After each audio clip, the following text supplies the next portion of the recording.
Today we explore the Kelvedon Hatch nuclear bunker in the borough of Brentwood in the English county of Essex, close to London. It's a large underground bunker designed during the Cold War as a potential regional government headquarters. Since being decommissioned in 1992, the bunker has been open to the public as a tourist attraction, with the museum focusing on its Cold War history. The three-level bunker was first built on compulsory purchase farmland as an air defence station, as part of RAF Rota Air Defence Project. Upon the demise of the Rota SOC, the remaining nuclear reporting cell and UK WMO elements were incorporated into a Home Office regional seat of government, or RSG. The bunker was able to hold various numbers, in fact probably nearly 600 people, of military and civilian personnel, the numbers changing over the years as the role of the building changed. Regional government headquarters, in the event of a nuclear strike, would have been tasked to organise the survival of the population and continue government operations.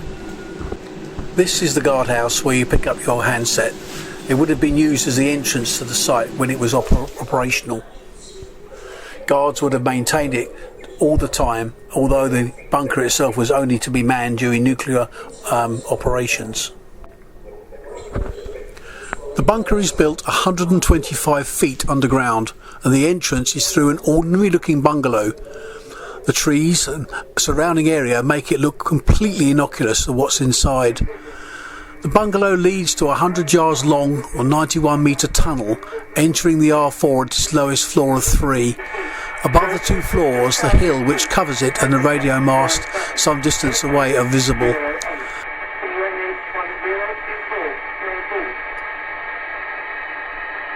Next we have the armoury. Because there was an expectation that the bunker could potentially be attacked from outside in the event of an invasion, the guards that supported it had to make sure that no one could get in. That was including civilians that would have been affected by the nuclear blast, who would try and get into the bunker to try and get food and water as they were dying from the radiation poisoning.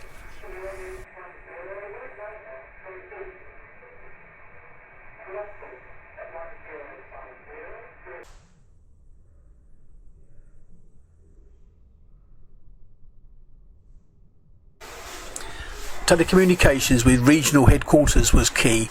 Therefore, the bunker has many methods of communicating with other regional areas around the country. Here we have a load of dated telefax machines and teleprinters which will be used to communicate outside the bunker. This would have been a very busy area in the event of a war.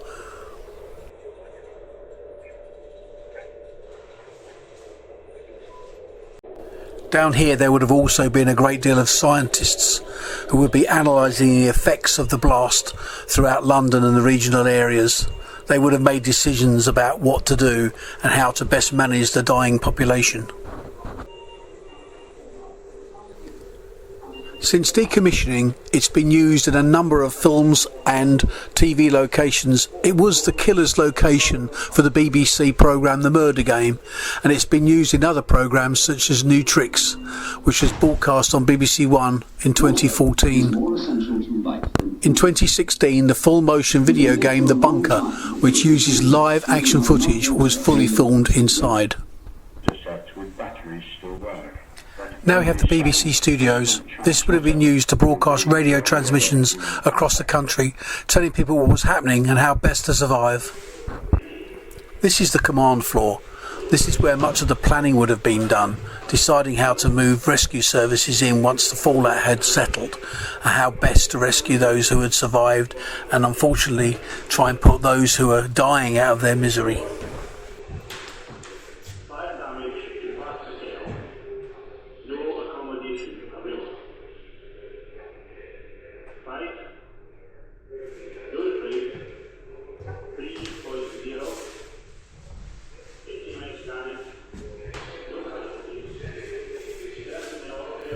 In its early days as a headquarters for air defence, this would have also used maps and other planning activities to coordinate the fighters in the air, trying to prevent further attacks from taking place.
This is the telephone exchange based on the old Strowger exchanges of the day. It's not the original telephone exchange which was taken out upon decommissioning and given to the Metropolitan Police, but it is an exchange which is similar to that would have been fitted when the bunker was built in 1952.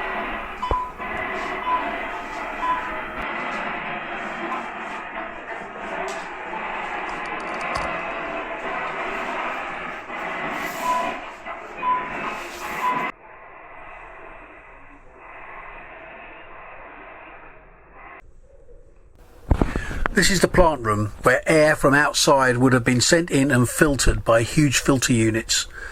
Because of fallout, they'd have had to remove all the radioactive material before providing the air into the building, otherwise they would have contaminated it. These big fans were used to blast air from outside into the building via the blocks on the right hand side, which would have had to be regularly changed to remove the contaminated material. On the left hand side you'll then see the sewage plant. This was self-contained again and would have handled all the sewage from the 600 or more personnel inside.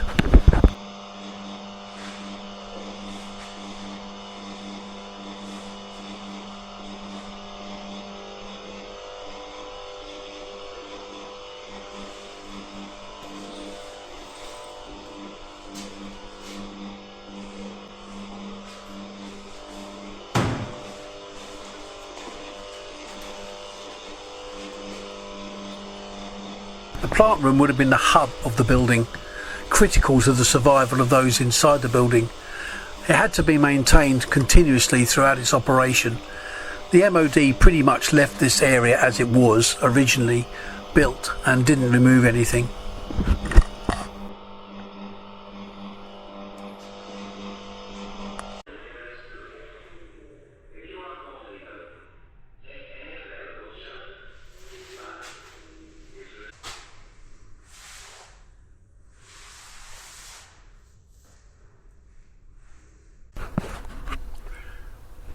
These are the areas where the command staff would have slept. Because of their higher rank they had private areas, but they would have been working 24 hours a day, so they slept in their own offices. Some of the areas would have also been for the commandant, who would have had to make the difficult decisions of how to try and maintain life and order outside of the bunker once the bomb blast had happened.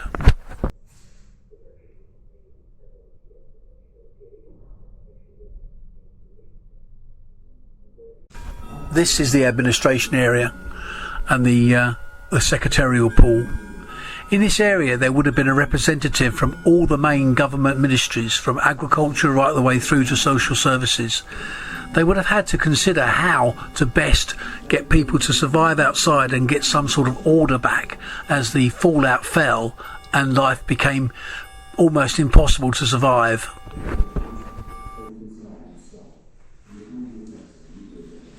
Around the country there would have been regional bunkers in each area, so this command centre would have been in contact with those bunkers, basically passing the information from government officials on what they were to do and how best to manage the situations of where they were in the country.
of calcium with which it becomes mixed, the strontium 90 follows calcium through its regular cycle into our planet. This is the quartermaster stores. The bunker would have had to have all its administration stationery on hand for the duration of its operation. The MOD left this pretty much as it was, with all the stationery still intact. And now we move to the creepier still medical area. This even smells creepy. This area here would have been used to carry out operations and to try and save lives of those who were working in the bunker, and possibly some of those outside in later times. It has a complete operating suite and multiple treatment bays. Chances of survival probably wouldn't have been good if they had been exposed to radiation.